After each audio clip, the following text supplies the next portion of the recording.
আসসালামু আলাইকুম ভিউয়ার, সবাই কেমন আছেন? আশা করি ভালো আছেন। লাইভ জয় ব্লগ থেকে আপনার সবাইকে স্বাগতম।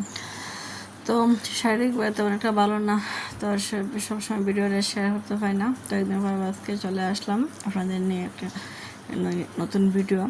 তো আশা করি ভালো লাগলে ভিডিওটা দেখবেন, আর দেখলে আশা করি ভালো লাগবে। তো একটু কষ্ট করে দেখে নেবেন। তো মেয়েকে স্কুলে আগে পাঠিয়ে দিলাম, এখন চলে আসলাম রুমগুলো গুছিয়ে নিতে। আর বুদ্ধি ভরে কাজগুলো করলে অল্প সময়ে সব কাজ করা যায়, তাহলে সারাদিনও কাজ শেষ হয় না। আমরা একজন গৃহিণীকে তো সব দিকে সামলাতে হয়, বাচ্চা, সংসার, আবার শুধু তো রান্না করলেই না, সংসার কাজ করলেও না, এগুলো তো বুদ্ধি হয়েও গুছাইও কাজ করতে হয়। কেউ কোনটা রানলে কতটুকু থাকে, কতটুকু না থাকে, সব তো একসাথে রান্না করা যায় না, একসাথে খাওয়া যায় না।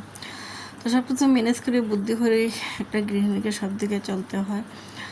তো আমি একদিকে রুমগুলোকে এক এক করে গুছিয়ে নেব। রুমগুলো গুছিয়ে নিতে আসলে অনেক সময় নেয়।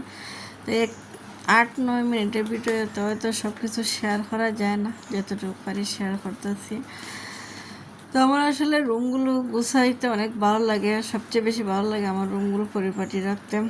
কেননা যে রুমগুলো পরিপাটি থাকে মনটা, শরীরটা দেখবেন ভালো থাকে। আর রুম যে এলোমেলো থাকে, জিনিসপত্র দিয়ে ওগুলো থাকে, মনটা ভালো লাগে না। আর আমাকে যেখানে দেন, যে কুড়ির গড়ি দেন, যে রাজপ্রাসাদে হোক আর বাঙ্গা গড়ে হোক, আমি সুন্দর করে গুছিয়ে রাখতে খুব পছন্দ করি। হোক সেটা পাহাড় ঘর আর মাটির ঘর, আমি এটা আমার মতন করে আমি গুছিয়ে নিতে পারবো। এই বুদ্ধিটা আল্লাহ দিছে আমারে।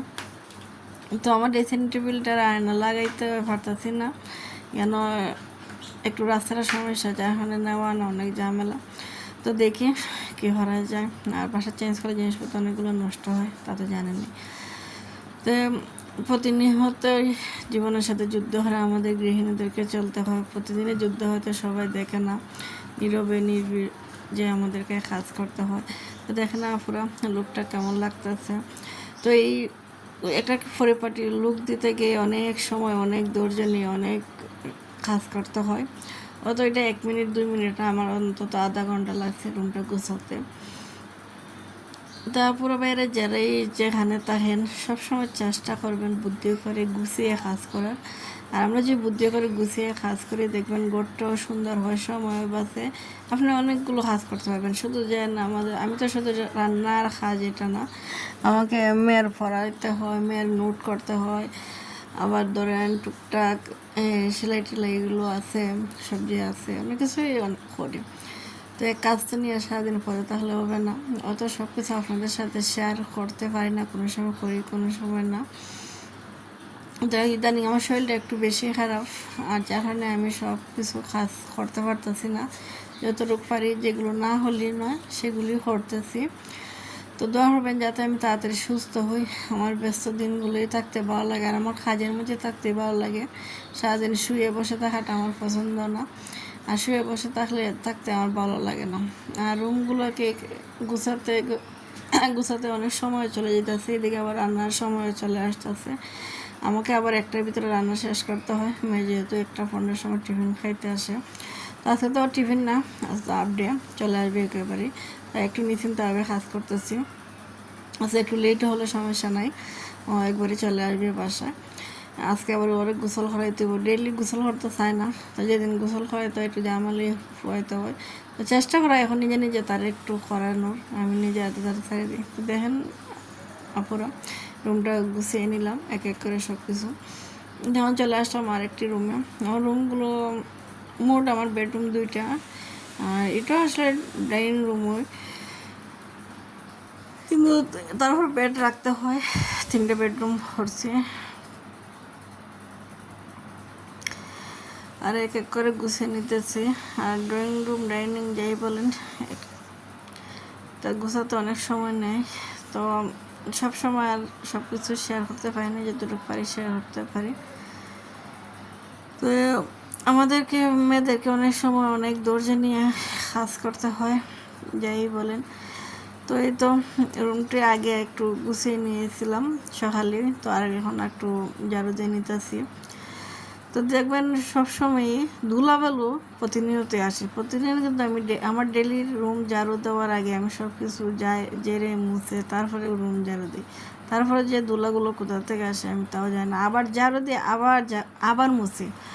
তারপর দেখবেন একদিন পর দুদিন হয়ে গেলে যদি কাজ না করেন বুঝবেন যে রুমে যে কী অবস্থা, কিছুই মানে কেউ কোনো কাজই করে না।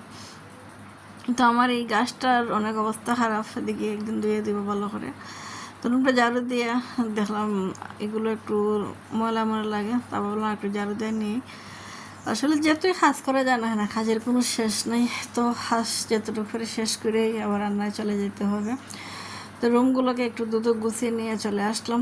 তো এখন মুরগি কাটতে বসলাম। আর মুরগিগুলো কেটে আগে মাংস তো কেটে বসাবো, কারণ আমার মেয়ের তো স্কুল থেকে আসলে এইগুলো দেরি হলে রান্না হলে আমার কোনো সমস্যা নাই। তো আমার আগের কাজটা আগে করতে হবে। আজ দিন ধরেন সবজি কাটাতে হয়, এদিন কিন্তু অনেক সময় নিতে হয়। সবজিগুলো এক এক করে খাটো দোয়া বাসা, কারণ হাত দিয়ে সব কিছু করা কিন্তু অনেক কষ্টের বিষয়। তো আমি সবসময় কী করি, আগে যেগুলো প্রয়োজন এই তরকারিটা কিন্তু বসাই দিই। আমি এখনও চিকেনটা বসাই দিয়েছি আগে। আর এখন ডাটাগুলো কাটতে নিতেছি। ডাটা প্রায় আমার কাটা শেষ, 2-3টা বাকি আছে। এখন ডাটাগুলো কেটে নিয়েছি। এই তো পাট শাকও বাচ্চা নিলাম। আর এগুলো পরে কিন্তু কয়েকটা বাজে করবো, তো সব কিছু তো আর লাগবে না, তাই ভাবলাম একটু রোদে শুকিয়ে নেবো। আর পাট শাক শুকিয়ে খেতে কিন্তু অনেক ভালো লাগে। এদিকে একটা ডুগের তরকারি ডাটার তরকারি বসাই দিলাম, আর এদিকে চিকেনও বসাইলাম। তো আজকে শাক ভাজি করবো। তো ভাজিটা একটু অন্য ব্যতিক্রমভাবে ভাজি করবো। এটা তেল একটু বেশি লাগে বা লাল মরিচ দেওয়া ভাজি করতে হয়। তো এটা আমি কোনো সময় করি নাই, আমি একটা ইউটিউবে ভিডিওতে দেখছিলাম। তো আজকে ট্রাই করলাম দেখি। এটা শুকানো ছাড়া যেটা, মানে এটার বলে পাট শাক, আপনারা কী বলেন আমি জানি না। আমরা নাইলা শাকও বলি, পাট শাকও বলি।